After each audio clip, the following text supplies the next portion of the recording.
ఈ అడవి చాలా ప్రశాంతంగా ఉందంటే ఇప్పుడు ఏదో గందరగోళం రాబోతుందన్నమాట.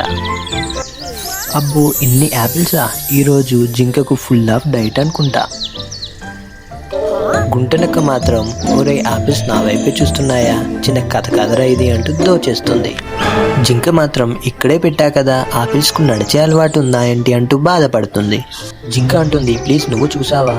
నక్క అంటుంది నేనా, నాకేంటి నిజాయితీకి ఇంకో పేరు, కానీ కన్ను మాత్రం అటు ఇటు. దీని పేరే ఒళ్ళు, ఎక్కడేం జరుగుతుందో చూడడమే దీని పని. ఈ నక్క మాత్రం జింకకు తెలియకుండా ఆపిల్స్ తింటూ ఆడుతూ ఉంటుంది. ఆడుతూ పాడుతూ నక్క అందరికంటా పడింది, జింకకు దొరికేసింది.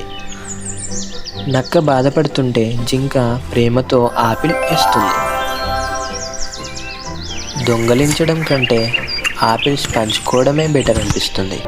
అబద్ధం చెప్తే ఆపిల్ జారుతుంది, నిజం చెప్తే స్నేహం పెరుగుతుంది.